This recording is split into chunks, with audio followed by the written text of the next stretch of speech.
Good morning, friends. Today, chapter 4, chapter's name Air and Water. I do exercises. At first, exercises. Question 1, fill in the blanks. Question 1, fill in the blanks. This question is solved you by the help of book himself. इस फिर इन blanks को आप book पढ़कर स्वयं भर लेंगे, भर सकते हैं. Second, tick the correct option. जो सही ऑप्शन है उस पे टिक करना है, टिक मार्क, सही का निशान लगाना है. जैसे अंडरस्टैंड कर सकते हैं. फर्स्ट 2 का ये है, air contains maximum amount of carbon dioxide oblique nitrogen. What answer? Air contains maximum amount of, वायु में अधिकतम मात्रा शामिल रहती है कार्बन डाइऑक्साइड अथवा नाइट्रोजन का. नाइट्रोजन का क्लियरफाइड है. नाइट्रोजन 75% है. नाइट्रोजन कितना है? 78% है. एंड कार्बन डाइऑक्साइड कितना है? 0.03% है. So that you tick on the nitrogen. You right it by the answer in next line. Answer क्या हो जाएगा? नाइट्रोजन. टिक भी कर सकते हो, टिक मार्क एंड आंसर देकर नीचे लाइन में, अगले लाइन में लिख दोगे नाइट्रोजन. इसी प्रकार से है, पढ़कर आप बुक से बना लोगे. थर्ड है, मैच द फॉलोइंग. निम्नलिखित कॉलम को मिलान करना है. जैसे ये है ट्रोपोस्फियर. ट्रोपोस्फियर मीन्स क्षोभ मंडल. तो क्षोभ मंडल में क्या कॉन्टेंस होता है? ऑक्सीजन. कॉन्टेंस ऑक्सीजन, यानी ए को थर्ड से मैच कर देंगे. ट्रोपोस्फियर में कॉन्टेंस ऑक्सीजन, ऑक्सीजन शामिल होता है. Next question, fourth question, answer the following questions briefly. निम्नलिखित प्रश्नों के उत्तर संक्षिप्त में दें. जैसे फर्स्ट क्वेश्चन है, how does the atmosphere protect our life and the earth. वायुमंडल किस प्रकार हम लोगों के जीवन की एवं पृथ्वी की रक्षा करती है? तो इसका आंसर इस प्रकार लिखोगे, the atmosphere contains oxygen which protects. Atmosphere में ऑक्सीजन शामिल रहती है, which protects our life and it also contains carbon dioxide which protects our earth from harsh light and heat and acts as an insulating layer. और वायुमंडल में carbon dioxide भी शामिल रहती है जो हमारी पृथ्वी की रक्षा हार्श लाइट और हीट, हानिकारक प्रकाश एवं ऊष्मा से करती है, तथा acts as an insulating layer. तथा यह इंसुलेटिंग अर्थात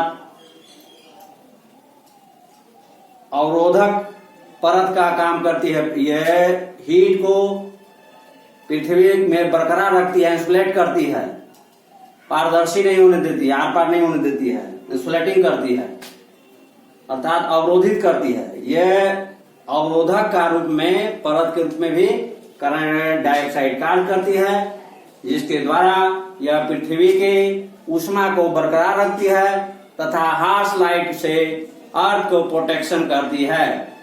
second question, B, define humidity. Humidity means आर्द्रता. आर्द्रता की परिभाषा लिखें. तो the amount of water vapour present in air is called humidity. Clarified. Next question C, why is it necessary for the spaceman to carry oxygen cylinders with them in the space. अंतरिक्ष में अंतरिक्ष यात्री अपने साथ oxygen cylinder लेकर क्यों जाते हैं? तो मालूम ही होगा कि स्पेस में एयर है, एयर नहीं है, so this causes there is no oxygen, वहां ऑक्सीजन नहीं है। अब you clearly know without oxygen we can not alive, बिना ऑक्सीजन के हम लोग जीवित नहीं रह सकते हैं। So the spaceman carry oxygen cylinders in the space because they take oxygen for breathing, इसलिए वे ऑक्सीजन सिलेंडर ले जाते हैं कि वे ऑक्सीजन को सिलेंडर के द्वारा सांस ग्रहण कर सकें। Next question, differentiate between soluble and insoluble substances. Soluble means घुलनशील एंड इनसॉल्युबल मीन्स अघुलनशील। तो घुलनशील एवं अघुलनशील पदार्थों के बीच में अंतर को, क्या क्या अंतर हैं उस अंतर को लिखें। तो इसको नोट कर सकते हो, exercises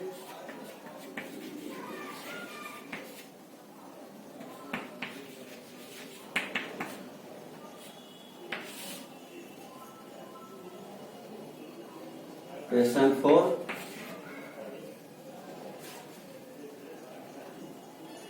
answer the following question briefly. Answer the following questions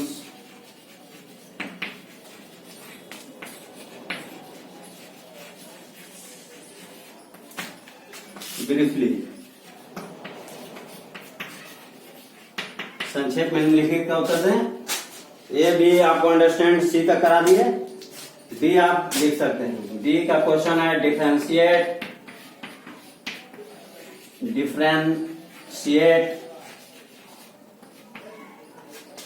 between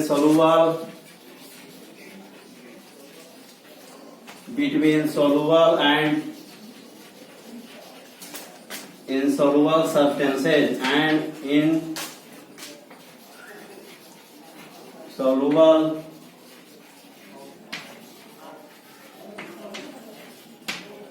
substances।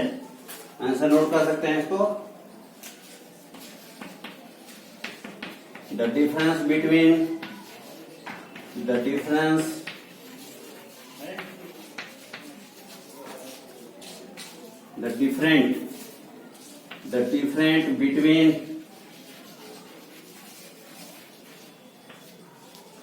soluble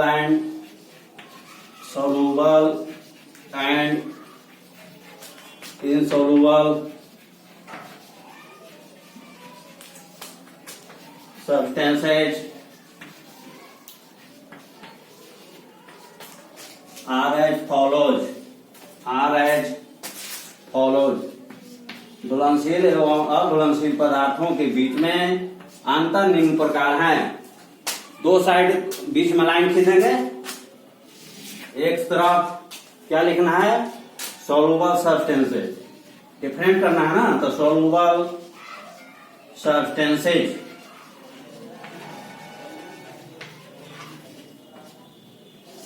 and right side insoluble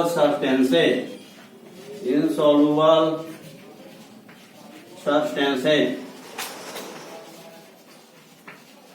अघुलनशील पदार्थों और घुलनशील पदार्थों के बीच में डिफरेंस को लिखना है। लाइन खींचकर अब लिखेंगे at first number of first soluble substances which dissolve in water, घुलनशील in water are called soluble substances,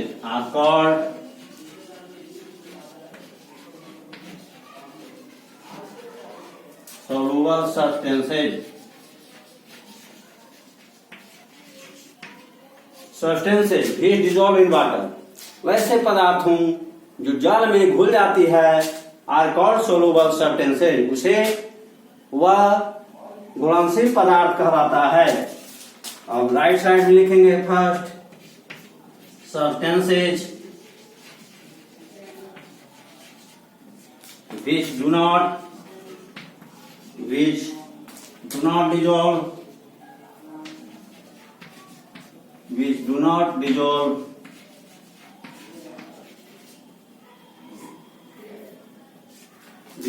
in water are called insoluble substances.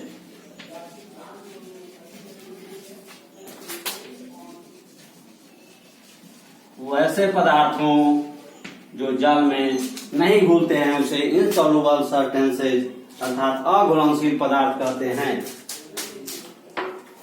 Next point number 2, different number 2, it's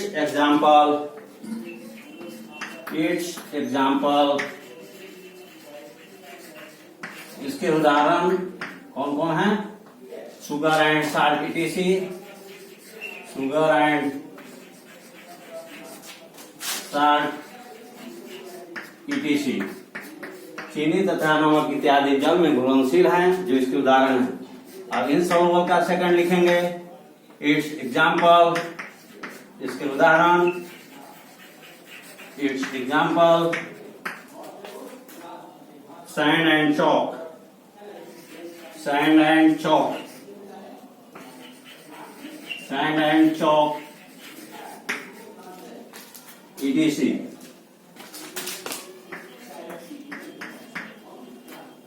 बालू, रेत तथा खल्ली इनसॉल्युबल सब्सटेंसेस के उदाहरण हैं। चलिए note कर लिए, नोट कर रहे हैं, कर लिए नोट। इसी प्रकार नेक्स्ट क्वेश्चन नंबर 4 का question what are pollutants? Pollutants में होता है प्रदूषकों। प्रदूषकों क्या होते हैं? तो आंसर नोट करेंगे, smoke and some harmful impurities mixed in the air are called pollutants। धुआं एवं कुछ हानिकारक इम्प्यूरिटी, हानिकारक अशुद्धियां वायु में मिश्रित हो जाती है। उन अशुद्धियों एवं धुओं को जो वायु में मिश्रित होकर उसे प्रदूषित बनाते हैं, ऐसे पदार्थों को पॉल्यूटेंट्स, प्रदूषकों कहते हैं। अंडरस्टैंड? ये लास्ट था क्वेश्चन 4 का। अब नेक्स्ट क्वेश्चन नंबर 5 है, answer the following question in detail. निम्नलिखित प्रश्नों के उत्तर विस्तार में दे। First question, what is atmosphere? Discuss the layers of atmosphere in detail. वायुमंडल से आप क्या समझते हैं? डिस्कस में व्याख्या करें। वायुमंडल के परतों के बारे में डिटेल विस्तार पूर्वक व्याख्या करें। तो at first you note it about atmosphere. Our earth is surrounded by a blanket of air called the atmosphere। हमारी पृथ्वी चारों ओर से वायु से घिरी हुई होती है। इस वायु के ब्लैंकेट मीन्स आवरण या परत, इस वायु के आवरण को हम एटमॉस्फेयर वायुमंडल कहते हैं। There are 5 parts of atmosphere. वायुमंडल के 5 परतों हैं। फर्स्ट परत का नाम है ट्रोपोस्फेयर, क्षोभमंडल। It is the heaviest and nearest layer from the earth. यह पृथ्वी से सबसे भारी एवं निकटतम परत है। It extends of 18 kilometre from the earth. यह पृथ्वी से 18 किलोमीटर तक विस्तारित है या फैली हुई है। ध्रुवों पर 8 किलोमीटर है, ध्रुवों से 8 किलोमीटर ऊंचाई तक है एवं इक्वेटर अर्थात विषुवत रेखा से पृथ्वी के 18 किलोमीटर ऊंचाई तक इसकी हाइट है। किसकी है? ट्रोपोस्फेयर के। It is called weather layer. यह मौसम परत भी कहलाता है क्योंकि मौसम से संबंधित फेनोमेनन इस लेयर में होती है। सेकंड है स्ट्रेटोस्फीयर, समतापमंडल। It starts just above the troposphere. यह क्षोभ मंडल से तुरंत ऊपर शुरू होती है and extends up to 50 kilometre, और वहां अर्थात क्षोभ मंडल से 18 किलोमीटर से ऊपर यह शुरू होती है और यह 50 किलोमीटर पृथ्वी से ऊंचाई तक 50 किलोमीटर ऊंचाई तक फैली हुई है। It has ozone layer which protects us from the harmful रे। इसमें इस परत में ओजोन परत होती है जो हम लोगों की सूरज के पराबैंगनी किरणों को रोककर सुरक्षा करती है। थर्ड है मेसोस्फीयर, मध्यमंडल। It extends up to a height of 80 kilometre या 80 किलोमीटर ऊंचाई तक विस्तारित है। फोर्थ है आयनोस्फीयर मीन्स आयन मंडल। Its range is 80 kilometre to 400 kilometre. इसका विस्तार 80 किलोमीटर से लेकर 400 किलोमीटर की ऊंचाई तक है। फिफ्थ एक्सोस्फीयर, बाह्यमंडल। It is the outermost layer. Its assume range is 400 kilometre to 800 kilometre. Exosphere अर्थात बाह्यमंडल पृथ्वी के सबसे बाह्यतम परत है। इसका विस्तार काल्पनिक रूप से 400 किलोमीटर से लेकर 800 किलोमीटर तक है, लेकिन रियल में एक्चुअल में इसका हाइट अभी तक फाइंड नहीं है, एक्चुअल नहीं है बल्कि एज्यूम्ड है, काल्पनिक रूप से है। तो इस प्रकार क्वेश्चन ये 1 का आंसर हुआ। ए का। बी है name the things that are found in the air. वैसे चीजों को लिखें जो वायु में पाई जाती है। Explain the reason why do we sweat a lot during the rainy season. वर्षा ऋतु के दौरान हम लोग के शरीर से अधिकतम पसीना निकलती है, इसके कारण के बारे में एक्सप्लेन व्याख्या करें। तो at first the name of the things that are found in the air are nitrogen, oxygen, carbon dioxide, argon, hydrogen, helium, water vapour and dust particles ETC. वायु में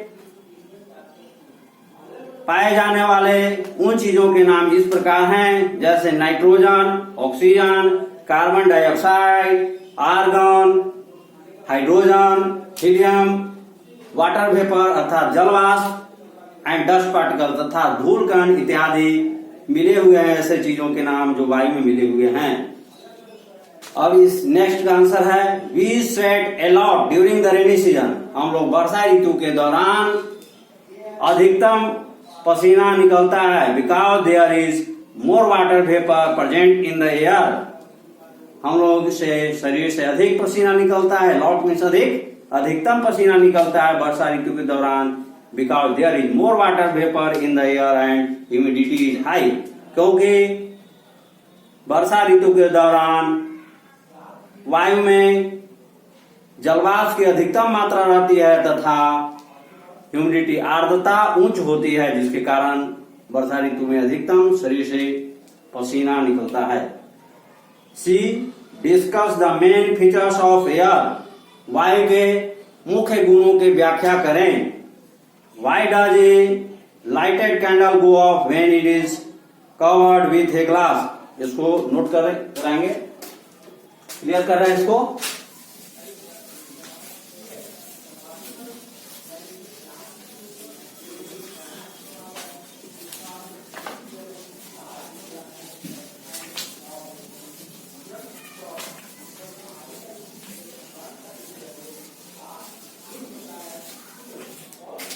क्वेश्चन सी है discuss the main features of air. हाई का C discuss the main features of air. Discuss the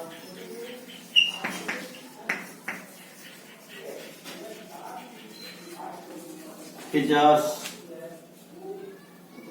of air. वायु के मुख्य गुणों के बारे में व्याख्या करें। Why does A lighted why does a lighted candle go off? Why does a lighted candle go off when it is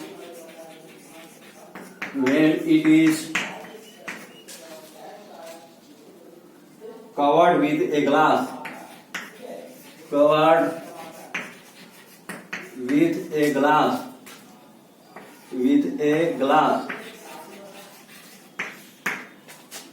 वायु के मुख्य गुणों को लिखें। ऐसा क्यों होता है कि जब जलती हुई मोमबत्ती को एक ग्लास से ढकते हैं तो उसकी रोशनी चली जाती है? आंसर नोट करेंगे। The discuss of the main features of the air. The discuss of the main features of the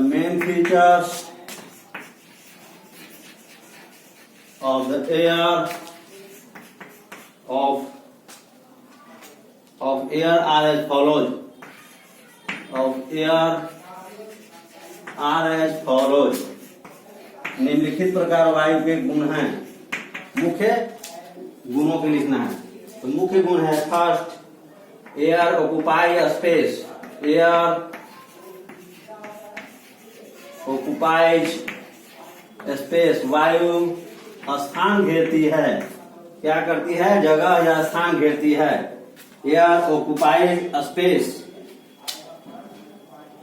air occupies space. Air occupies space when we enter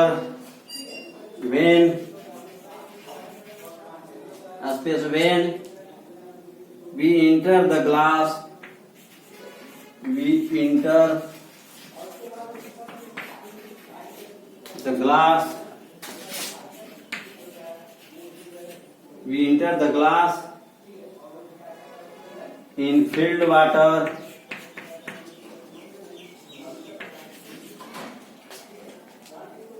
In fill of water. In fill water of tray. In fill water of tray.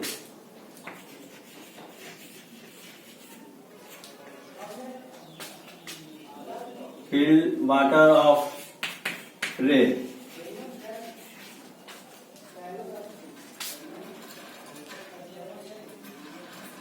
With tilting. With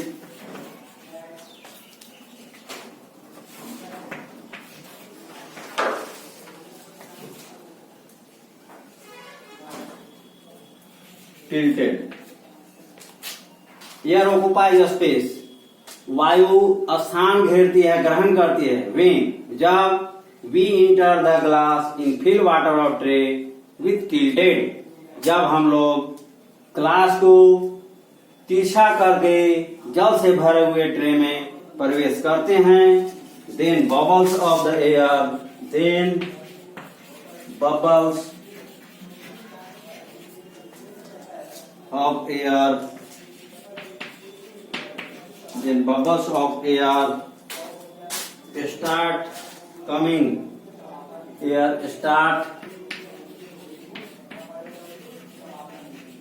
Bubbles of air start coming out of the glass.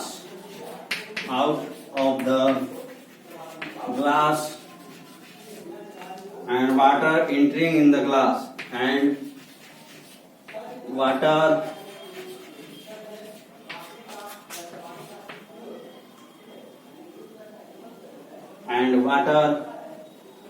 entering in the glass.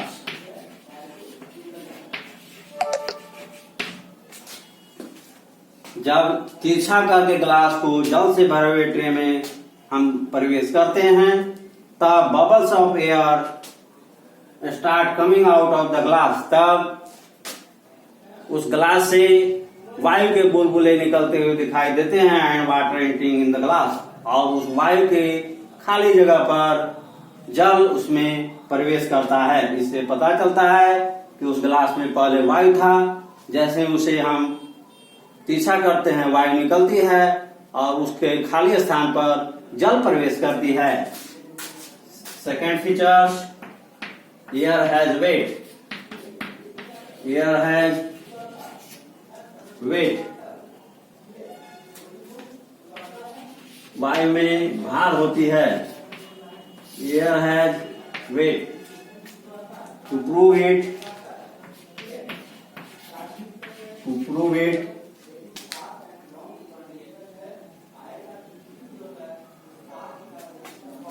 to prove it, take two empty tubes. Take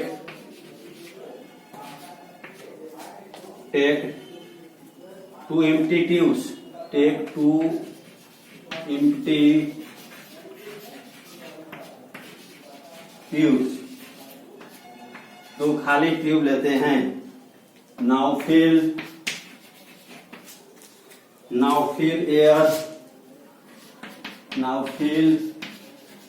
air in one tube and measures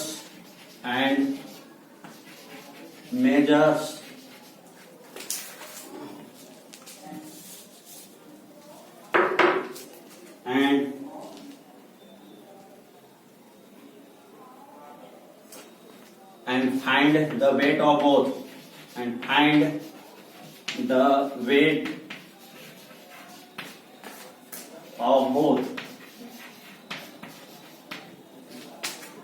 इसे वायु में भार होती है। इसे prove करने के लिए टेक टू एम्प्टी ट्यूब, दो खाली ट्यूब लेते हैं, साइकिल के tube. Now fill air in one tube, अब एक ट्यूब में वायु भर देते हैं। And find the weight of both, और खाली बिना हवा से भरे हुए ट्यूब एवं हवा से भरे हुए ट्यूब दोनों का वजन हम करते हैं। I shall find that the tube, I shall find that the tube containing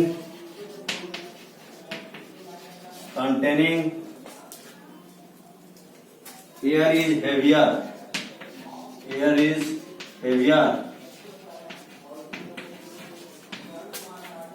हम यह पाएंगे कि जिस ट्यूब में हवा भरा हुआ था वह ट्यूब भारी है, एवं वह ट्यूब जिसमें हवा नहीं भरे थे वह हल्का महसूस होगा। नेक्स्ट क्वेश्चन का इसी में नेक्स्ट आंसर है, a lighted candle goes off. A lighted candle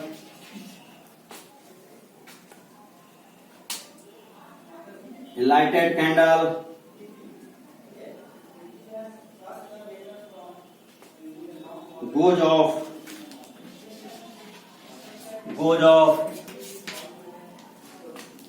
when it is covered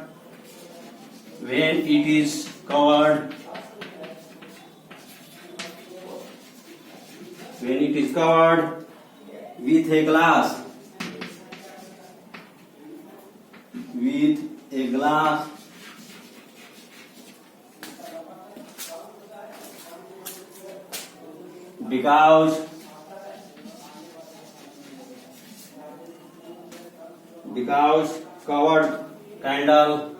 because covered candle does not get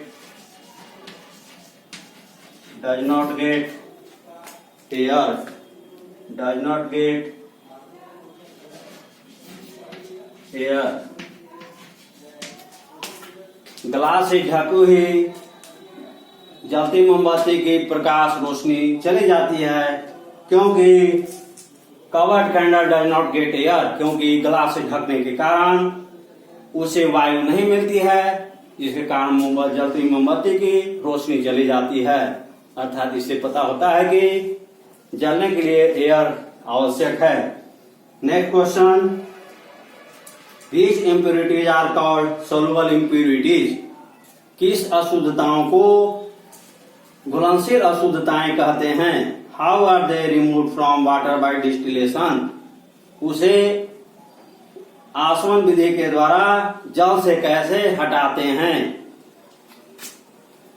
you note it with the help of book, you understand it by the figure. You note it, आप इसे notebook में note कर लीजिए, copy में कर रहे हैं, clear कर रहे हैं इसको।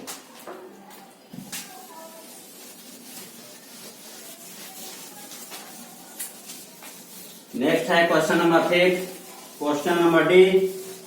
5th क्वेश्चन का क्वेश्चन नंबर डी है, removal of impurities by distillation.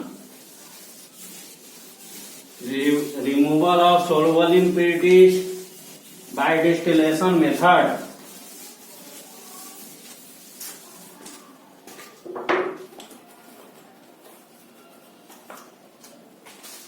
Eight first question का आंसर, पहला इसमें का आंसर है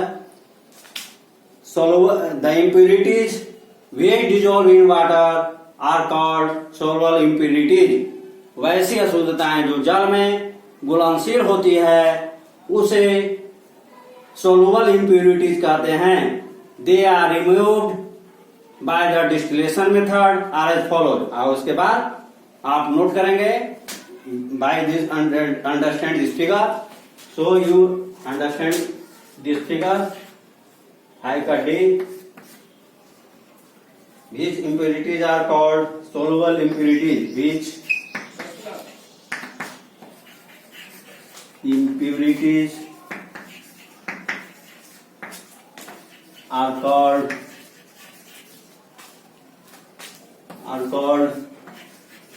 soluble impurities?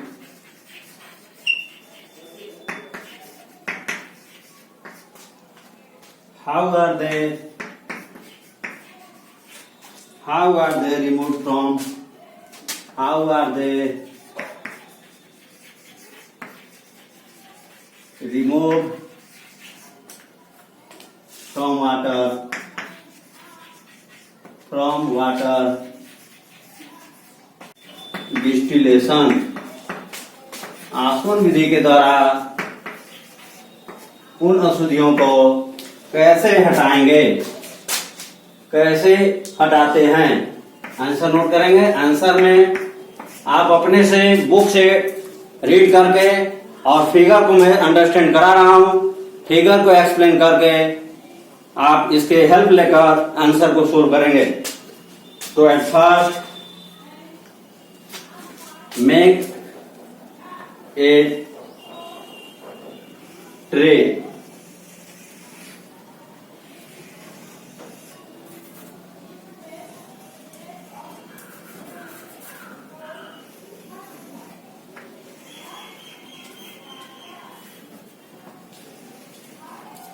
Make the pitcher or tube. In this pitcher, इस घड़ा में impurity soluble impurities को अरेंज करते हैं, पुट ऑन करते हैं, रखते हैं।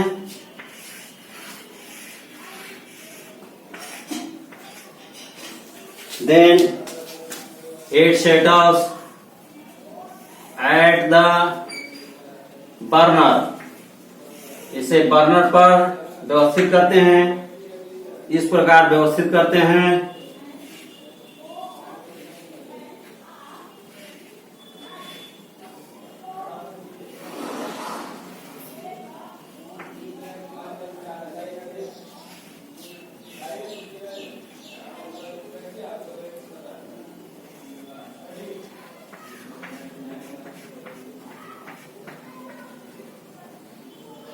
इसके बाद इसे बर्नर के द्वारा थ्रू इसे हीट करते हैं बर्नर के द्वारा,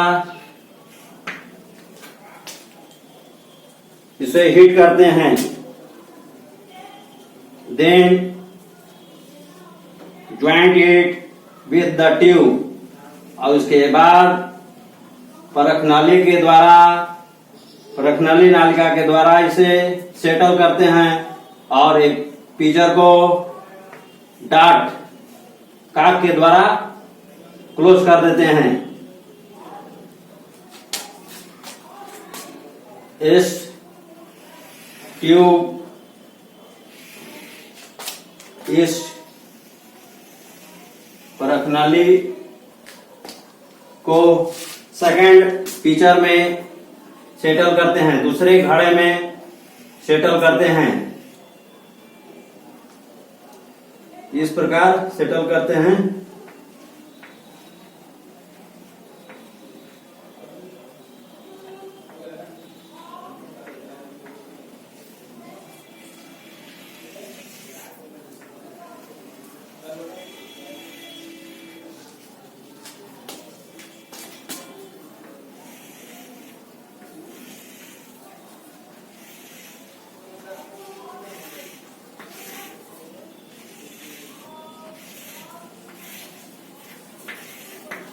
अब इस सेकंड पिचर को, घड़े को भी एक टेबल पर अरेंज करते हैं।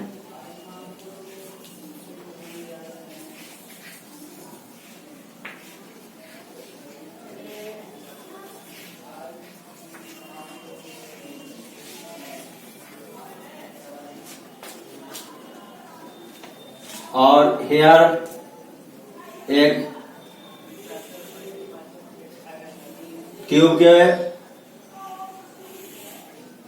एवं नेक्स्ट ट्यूब अरेंज करते हैं, जिसके द्वारा उस ट्यूब को कवर किया जा सके, पुल किया जा सके। This is arrange with running water through the pipe.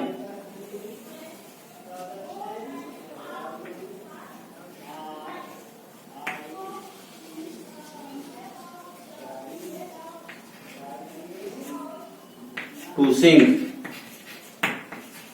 पुल किया जाता है वाटर के द्वारा। And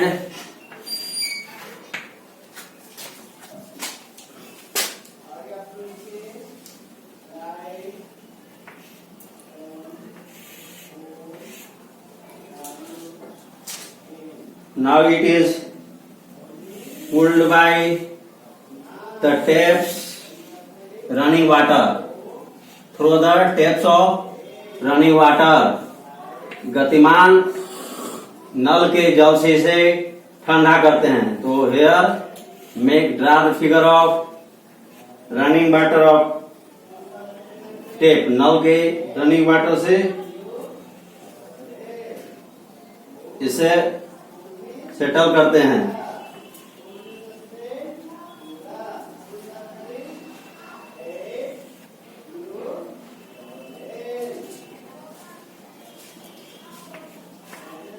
This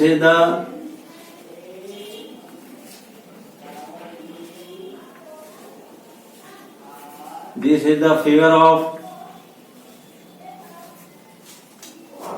tap water, that is the running water।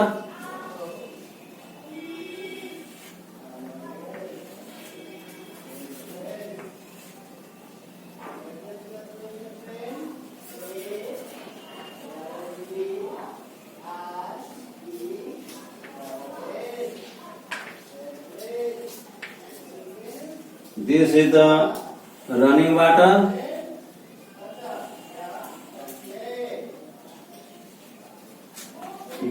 This is settles the tubes cover condenser।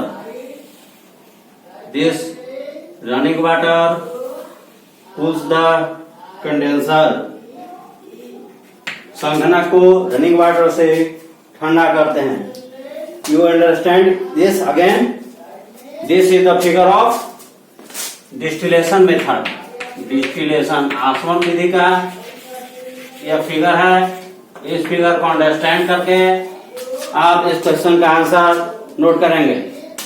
कैसे सोलुबल इम्प्योरिटीज को जल में से डिस्टिलेशन विधि के द्वारा हटाते हैं। तो एट फर्स्ट टेक एक घड़ा लेते हैं जिसमें इम्प्योरिटीज मिले हुए जल को रखते हैं और बर्नर के थ्रू उसे हीट करते हैं, गर्म करते हैं। Then the tube settles in the above of the first pitcher and its last end connect in the next pitcher। दूसरे घड़ा में इसका परख नली के द्वारा दूसरे छोर को नली के दूसरे घड़े में रख देते हैं एंड नली के ऊपर, ट्यूब के ऊपर कंडेंसर संघनक अरेंज करते हैं, व्यवस्थित करते हैं।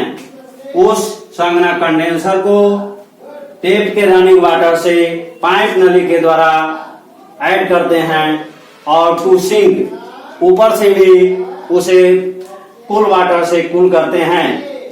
When we heat by the burner of the pitcher, जब घड़ा के अशुद्धियां से मिले हुए जल को बर्नर के द्वारा गर्म करते हैं, इट इवेपोरेट्स, वह वाष्पीकृत होता है और वह इवेपोरेशन की प्रोसेस होती है। इसमें जल गर्म होकर, हीट होकर इवेपोरेट होता है, वाष्पीकृत होता है and reach by the tube in second pitcher where in the tube acts with condenser. That condenser is condensed or cools by the running water of the tape. वह संग्रह ठंड जल के गतिमान जल के द्वारा कंडेंसर को जल से वाष्पिक, जो जिसमें ट्यूब में वाष्पीकृत जल था वह ठंडा होता है और ठंडा होकर वह नली के थ्रू संग्रहित कंडेंस होकर सेकंड पिचर में घड़ा में आता है और वह जल के रूप में संग्रहित होकर परिवर्तित हो जाता है। This running water helps the evaporate water to converting in water. Now this water is forms of purest water and this method is called distillation। इस विधि में के द्वारा जल का शुद्धतम रूप प्राप्त होता है और इस विधि को डिस्टिलेशन आसवन विधि कहते हैं। इस विधि में एक पिचर में जल को रखते हैं और बर्नर के थ्रू गर्म करते हैं। गर्म जल होकर वाष्पीकृत होकर नली के सहारे आती है यहाँ कंडेंसर में और कंडेंसर में गतिमान नल के जल के द्वारा ऐड करते हैं और उससे गतिमान जल के द्वारा कंडेंसर कंडेंस होती है, संघनित होती है, कूल्स होती है और व्हेन द इवेपोरेट वाटर, वाष्पीकृत जल गतिमान जल के द्वारा ठंडी होती है, कूल्स होती है, it condenses and converts in the water into the form of water और वह वाष्पीकृत जल के रूप में बदल जाती है। This is the purest water, purest form of water. यह प्राप्त जल हमें जल का शुद्धतम रूप में प्राप्त होता है and the impurities are insoluble, impurities are set off in the first pitcher of the bottom. पहले घड़ा के पेंदे में अघुलनशील अशुद्धियां बैठ जाती है और घुलनशील अशुद्धियां वाष्पीकृत होकर, इवेपोरेट होकर रिमूवल हो जाती है और प्योरेस्ट वाटर हमें पिचर्स घड़ा में प्राप्त हो जाता है। This is the distillation method, you understand it. This is the last question of this chapter, here last. Thank you.